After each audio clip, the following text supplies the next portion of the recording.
Thank you for taking the time to listen to our show today. I'm Jason MacGregor. I'm the host of the MacGregor Wealthcast. Each episode, we will be discussing topics we believe to be important to our clients. And welcome to our podcast this week. Hi, everybody. This is Jason MacGregor. I'm the co-owner of MacGregor Wealth Management, and welcome to our podcast. Today, I'm joined by Mark Landau. Good afternoon, everyone. Welcome, Mark. Mark is a financial advisor here. He works with successful individuals and business owners and heads up our 401k division. And today's conversation is going to circle or be about how much money should you be contributing to your 401k? It's a question that we get on a regular basis. There are some ground rules I'd like to set here when talking about this, and we'll answer that question in a minute. But the IRS actually kind of makes the rules here as far as the cap, okay? And each year they announce how much you're legally allowed to contribute to your 401k. And when I say 401k, I'm also including 403b plans or 457 plans, all under the same umbrella. So I'll just say 401k just to keep it short. But currently, the current rule is that if you are under age 50 this year, you're allowed to contribute up to $19,500. That's the maximum you could contribute to your 401k. That's your money. In a little while, we'll talk about the company match, but we're not talking about that. That's just how much money is coming out of your paycheck. If you're 50 or over this year, in 2021, you're allowed to put an additional $6,500 catch-up, so that totals $26,000 per person. All right, so that's the ground rules. So, Mark, I said earlier what the topic was, and the question that you and I hear on a regular basis is, we get this from participants and clients, how much should all of us, how much should we be putting into our 401ks each year? So what's the answer, Mark? Well, thank you, Jason. I appreciate that. We do get this question all the time. And, I think the obvious statement to open is, obviously, this very much depends on an individual household circumstance, right? With the end goal always being income replacement, meaning you're working, you go into retirement, you have a particular lifestyle, household expenses, you're looking to replace that income.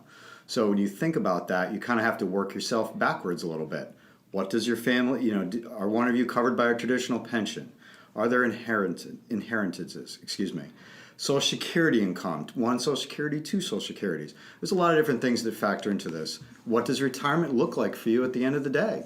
And Jason and I joke a lot. What if your retirement is to sell everything and go live in a tent? Well, okay, then maybe Social Security will work. But for a lot of us in the country, we do have to think about replacing our income in those retirement years. Sure, and obviously we know the statistics that most people are no longer covered by a traditional pension. If you are, great, that's fantastic. Obviously that takes the pressure off you having to save money in a 401k, 457, 403b.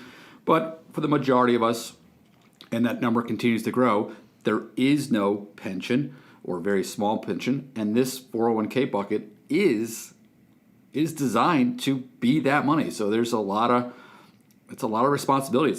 It's a lot of pressure. So, we ask that question, how much should you put in? And, you're not dodging the answer, right? No, but, no. But the old classic, it depends, right? It's That's our least favorite answer. So we love rules of thumb, right? I mean, it's very cliche, but let's talk about some goals to set for yourself or some rules of thumb. So are there any rules of thumb when thinking about this?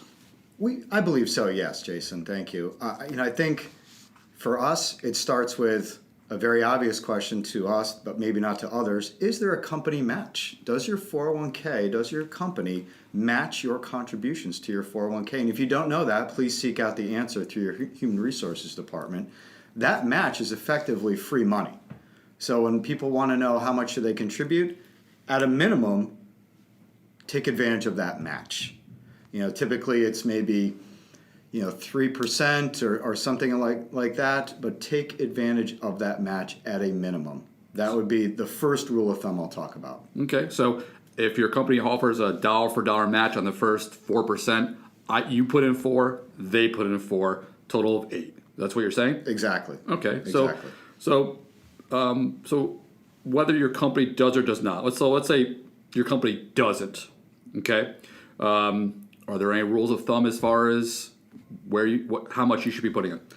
I think if you are an early saver, and I'll define early as maybe you're in your 20s, early 30s, I think at a minimum, a 10% contribution is, I think, an acceptable place to start. If you're what I would call an early saver, you've gotten on board, you have a goal in mind, 10%. I would say 15% if you're kind of maybe you're middle, maybe you're late 30s to mid 40s, you're kind of in the middle of that savings game. I think 15%, you're getting started at that point, 15% is a good rule of thumb. If you're a late saver, you're over 50, you can take advantage of that catch-up that you brought up earlier, Jason. 20%, I think, is then a good rule of thumb if you're getting late to the game. So I think, again, 10, 15, and 20, I think about it in terms of early, medium, late saver, I think are very acceptable rules of thumb. Sure. So clearly, we all have bills to pay. Speaking for myself, Mark, we have kids. Kids are not cheap. We've got bills to pay. Thinking about college, the mortgage. It's a challenge, right? Always. Obviously, there's lots of fun things to do and places to go and things to buy. I'd rather do that than put money in my 401k. But it takes that discipline to say to yourself, I gotta pay myself first, and it's really I've got to, not I should. You have to have that discipline to sign up for your 401k. At a minimum, take advantage of the company match, and that's really the minimum. That's a really low bar we're setting.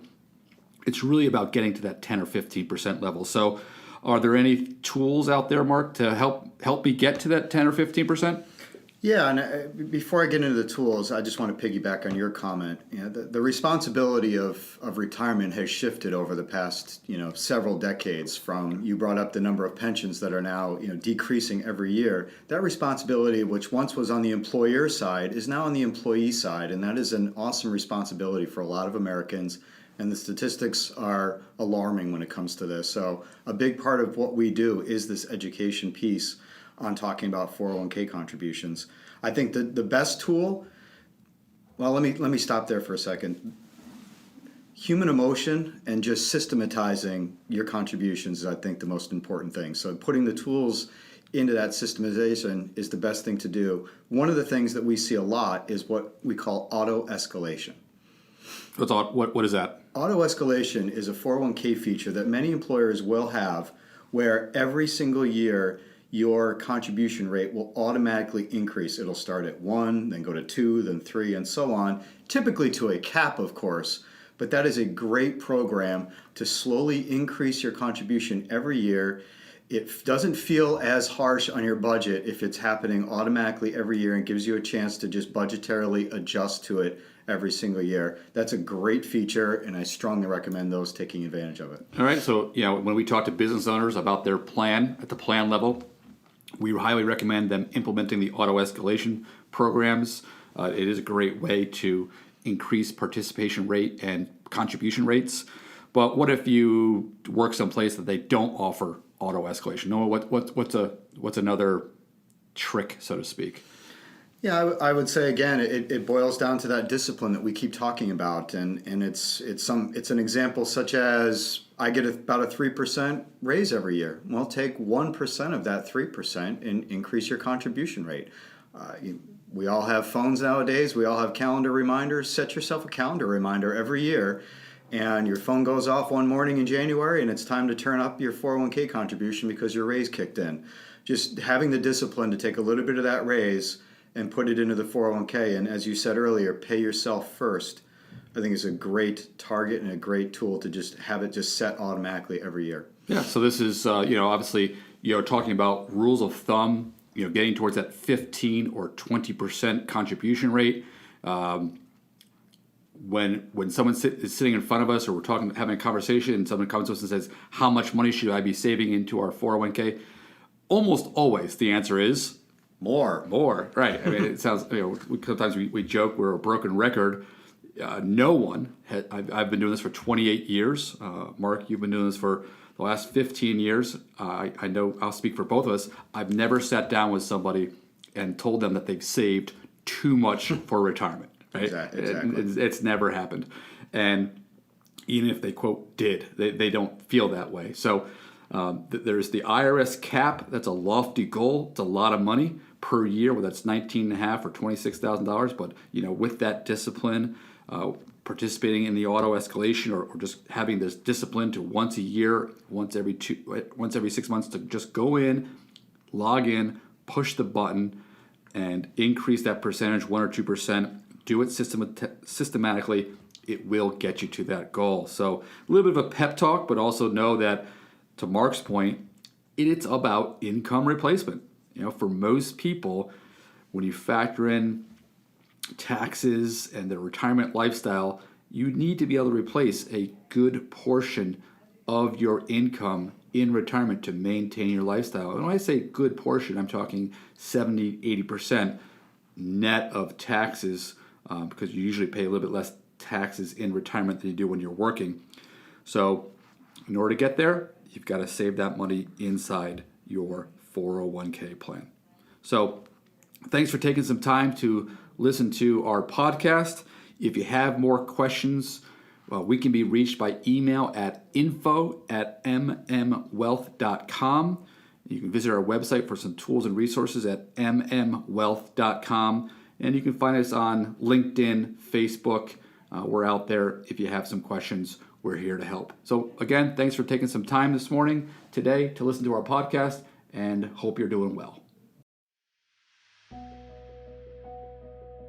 MacGregor Wealth Management is registered as an investment advisor with the SEC and only transacts business in states where it is properly registered or is excluded or exempted from registration requirements. SEC registration does not constitute an endorsement of the firm by the Commission, nor does it indicate that the advisor has attained a particular level of skill or ability. Information presented does not involve the rendering of personalized investment advice and should not be construed as an offer to buy or sell or a solicitation of any offer to buy or sell the securities discussed. Different types of investments involve varying degrees of risk, and there can be no assurance that any investment or strategy will be suitable or profitable for an investor's portfolio. There are no assurances that an investor's portfolio will match or outperform any particular benchmark. All investment strategies have the potential for profit or loss. Past performance may not be indicative of future results. The tax and legal information contained in this podcast is general in nature. Always consult an attorney or tax professional regarding your specific legal or tax situation.